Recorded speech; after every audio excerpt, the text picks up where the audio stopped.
ಮಾನ್ವಿಯಲ್ಲಿ neat ಪ್ರಶ್ನೆ ಪತ್ರಿಕೆ ಸೋರಿಕೆ ಮತ್ತೆ ಸರ್ಕಾರದ ನೇಮಕಾತಿ ಅಕ್ರಮ ಖಂಡಿಸಿ ಪ್ರಗತಿಪರ ಸಂಘಟನೆಗಳು ಹಾಗೂ ವಿದ್ಯಾರ್ಥಿಗಳು ರಸ್ತೆಗಿಳಿದು ಆಕ್ರೋಶ ಹೊರಹಾಕಿದ್ದಾರೆ. ಬಸವವೃತ್ತದಿಂದ ಆರಂಭವಾದ ಪ್ರತಿಭಟನೆಯಲ್ಲಿ ಕೇಂದ್ರ ಸರ್ಕಾರದ ವಿರುದ್ಧ ಜೋರು ಘೋಷಣೆ ಕೂಗಿದ ಮುಖಂಡರು ಶಿಕ್ಷಣ ಸಚಿವ ಧರ್ಮೇಂದ್ರ ಪ್ರಧಾನ್ ಕೂಡಲೇ ತಮ್ಮ ರಾಜೀನಾಮೆ ನೀಡಬೇಕೆಂದು ಆಗ್ರಹಿಸಿದ್ದಾರೆ. ದೆಹಲಿಯಲ್ಲಿ ಶಾಂತಿಯುತವಾಗಿ ಪ್ರತಿಭಟಿಸುತ್ತಿದ್ದ ವಿದ್ಯಾರ್ಥಿಗಳ ಮೇಲೆ ಲಾಠಿ ಚಾರ್ಜ್ ನಡೆಸಿರುವುದು ಕೇಂದ್ರದ ದೌರ್ಬಲ್ಯಕ್ಕೆ ಹಿಡಿದ ಕನ್ನಡಿಯಾಗಿದೆ ಎಂದು ಕಿಡಿಕಾರಿದ್ದಾರೆ. ಒಟ್ಟಿನಲ್ಲಿ ಪರೀಕ್ಷಾ ಅಕ್ರಮಗಳ ವಿರುದ್ಧದ ವಿದ್ಯಾರ್ಥಿಗಳ ಈ ಆಕ್ರೋಶದ ಪ್ರತಿಭಟನೆ ಮಾನ್ವಿಯಲ್ಲಿ ತೀವ್ರ ಸಂಚಲನ ಮೂಡಿಸಿದ್ದು, ಮುಂದಿನ ದಿನಗಳಲ್ಲಿ ಹೋರಾಟ ಮತ್ತಷ್ಟು ಉಗ್ರರೂಪ ತಾಳುವ ಮುನ್ಸೂಚನೆ ನೀಡಿದೆ.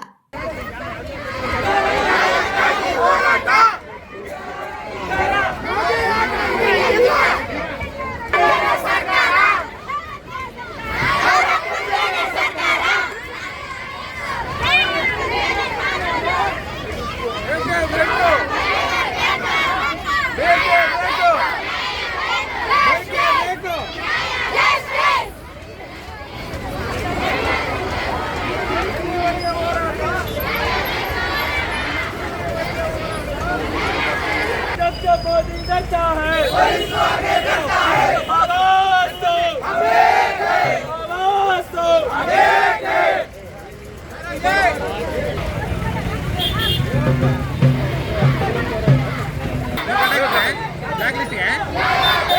प्रदर्शन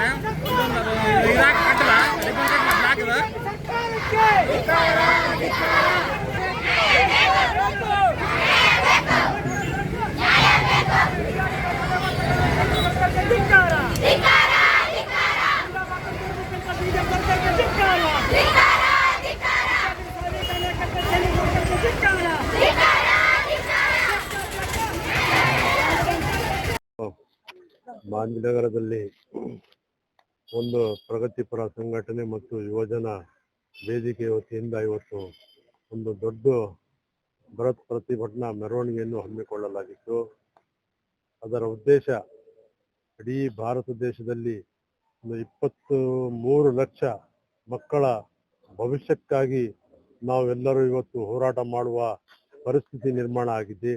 ದೇಶದಲ್ಲಿ ಇವತ್ತು ಪ್ರತಿ ವರ್ಷ ನೀಟ್ ಪರೀಕ್ಷೆಯಲ್ಲಿ ಸತತವಾಗಿ ಪೇಪರ್ ಲೀಕ್ ಅನ್ನು ಮಾಡಿ ಮಕ್ಕಳ ಭವಿಷ್ಯವನ್ನು ಹಾಳು ಮಾಡ್ತಾ ಇರುವಂತ ಈ ಕೇಂದ್ರ ಸರ್ಕಾರಕ್ಕೆ ನಾವು ಎಚ್ಚೆತ್ತುಕೊಂಡು ತಕ್ಷಣವೇ ಸರ್ಕಾರ ಒಂದು ನಿಯಮಗಳನ್ನು ಪಾಲನೆ ಮಾಡಿ ನಮ್ಮ ನೀಟ್ ಎಕ್ಸಾಮ್ ಇಡೀ ಪ್ರತಿಯೊಂದು ರಾಜ್ಯಕ್ಕೆ ಕೊಟ್ಟು ಬಿಟ್ರೆ ಅವರವರ ರಾಜ್ಯ ಸರ್ಕಾರದ ಹೊಣೆಯಿಂದ ಅಂತ ಹೇಳಿ ನಾನು ಈ ಸಂದರ್ಭದಲ್ಲಿ ಹೇಳಲಿಕ್ಕೆ ಇಷ್ಟಪಡುತ್ತೇನೆ. ನೀಟ್ ಪರೀಕ್ಷೆಯಲ್ಲಿ ಪ್ರತಿ ಬಾರಿ ಸೋರಿಕೆ ಆಗ್ತಾ ಇದೆ. ಆ 23 ಲಕ್ಷ ಮಕ್ಕಳ ಭವಿಷ್ಯ ಹಾಳಾಗ್ತಾ ಇದೆ. ಎಷ್ಟು ಮಕ್ಕಳ ಪೋಷಕರು ಇವತ್ತು ಅವರ ಮಕ್ಕಳ ಫೀಸಿಗಾಗಿ ಎಷ್ಟು ಕಷ್ಟಪಟ್ಟು ಅವರು ಮಕ್ಕಳನ್ನು ಓದಿಸಿ ವೈದ್ಯರು ಮಾಡ್ಬೇಕಂತ ಹೇಳಿ ಉದ್ದೇಶದಿಂದ ಇವತ್ತು ನೀಟ್ ಪರೀಕ್ಷೆಯನ್ನು ಸತತವಾಗಿ ಲಾಂಗ್ ಟರ್ಮ್ ನಲ್ಲಿ 1 ವರ್ಷ 2.5 ಲಕ್ಷ ಫೀಸ್ ಕೊಟ್ಟು ಮಕ್ಕಳಿಗೆ 1 ವರ್ಷ ಸತತವಾಗಿ ಓದಿಸಿದ್ರು. ತದನಂತರ PUCಯಲ್ಲಿ ಸಾಕಷ್ಟು ಮಕ್ಕಳು ಕಷ್ಟಪಟ್ಟು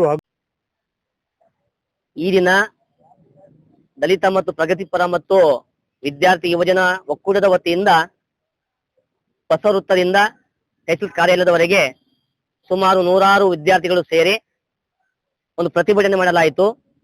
ಈ ಪ್ರತಿಭಟನೆಯಲ್ಲಿ ಈಗಾಗಲೇ ಜಂತರ್ ಮಂತರ್ನಲ್ಲಿ ಮುಷ್ಕರಕ್ಕೆ ಕುಂತಿರುವಂತಹ ವಿದ್ಯಾರ್ಥಿಗಳ ಮೇಲೆ ಕೇಂದ್ರ ಸರ್ಕಾರದ ಅಧೀನದಲ್ಲಿರುವ ಪೊಲೀಸರ ವತಿಯಿಂದ ಆಗಿರುವಂತಹ ದೌರ್ಜನ್ಯದ ವಿರುದ್ಧ ಈ ನಮ್ಮ ಪ್ರತಿಭಟನೆ ಇತ್ತು.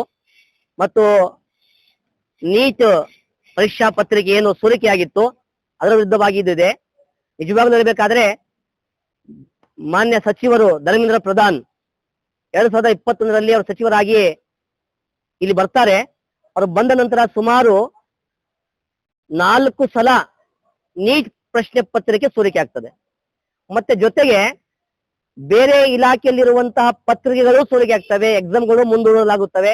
ಹೀಗಾಗಿ ಬರೇ ಪ್ರತಿ ವರ್ಷ ವಿದ್ಯಾರ್ಥಿಗಳ ಮೇಲೆ ದೌರ್ಜನ್ಯ ನೋಡಿ. 21ರಲ್ಲಿನೂ ಆಯ್ತು, 24ರಲ್ಲಿ ಆಯ್ತು, ಮತ್ತೆ ಈಗ 26ರಲ್ಲಿನೂ ಆಗ್ಯದ.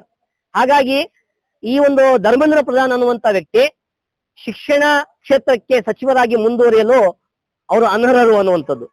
ಹಾಗಾಗಿ ಎಲ್ಲಾ ವಿದ್ಯಾರ್ಥಿಗಳು ಮತ್ತು ಎಲ್ಲ ಸಂಘ ಸಂಸ್ಥೆಗಳು ಸೇರಿ ನಾವು ಇವತ್ತು ಪ್ರತಿಭಟನೆಯನ್ನ ಮಾಡಿದ್ದೇವೆ. ಮಾನ್ಯ ರಾಷ್ಟ್ರಪತಿಗಳಿಗೆ ಒಂದು ಮನವಿ ಪತ್ರ ಕೊಡಲಾಗಿದೆ. ಇನ್ನೊಂದು ಹೇಳಕ್ಕಾದ್ ನೋಡಿ, ಇವತ್ತಿನ ರಾಜಕಾರಣಿಗಳು, ಈ ವಿಶೇಷವಾಗಿ ಬಿಜೆಪಿ ನಾಯಕರು, ಅವ್ರು ಏನು ಎಂತ ಅಂಧಭಕ್ತರು ಅರ್ಥ ಆಗಲ್ಲ. ವಿದ್ಯಾರ್ಥಿಗಳ ಮೇಲೆ ದೌರ್ಜನ್ಯ ಆಗ್ಯದ, ನೀಟ್ ಪ್ರಶ್ನೆ ಪತ್ರಿಕೆ ಸೋರಿಕೆ ಆಗ್ಯದ, ಅಲ್ಲಿ ಪ್ರತಿಭಟನೆ ನಿರತ ಆಗಿರುವಂತ ವಿದ್ಯಾರ್ಥಿಗಳೇ ಆಗಿದ್ದಾರೆ. ಅವರ ಪರವಾಗಿ ಮಾತಾಡೋದು ಬಿಟ್ಟು ಬೇರೆ ರೀತಿಯಾಗಿ ಮಾತಾಡ್ತಾರೆ. ಇವರು ಯಾವಾಗಲೂ ನಮ್ಮ ದೇಶದಲ್ಲಿ ಹಿಂದೂ ಮುಸ್ಲಿಂ ಅನ್ನುವಂಥದ್ದು. अस्सलाम वालेकुम, गुड मॉर्निंग, नमस्ते आप सभी को। आज हम यहाँ सिर्फ एक एग्जाम के लिए नहीं खड़े हैं, बल्कि हमारे इंसाफ, ईमानदारी और मुस्तकबिल के लिए खड़े हैं। नीट एक ऐसा इम्तिहान है जिसके लिए लाखों बच्चे सालों से तैयारी करे। कुछ बच्चे गरीब परिवार से आते, कुछ लोग गांव से अपने माँ बाप के लिए सालों से तैयारी कर रहे हैं, अपने माँ बाप के सपने पूरे करना चाहते हैं। अगर ऐसे ही पेपर लीक होते रहेंगे तो या इरेगुलरिटीज या अनफेयर प्रैक्टिस चलते रहेंगे तो लाखों बच्चों का भरोसा टूट जाता है। डॉक्टर बनना सिर्फ एक ख्वाब ही नहीं, लोगों का खिदमत करना, कौम की खिदमत करना जरिया भी है। अगर ऐसे ही लोग ये पेपर लीक करते रहेंगे तो डॉक्टर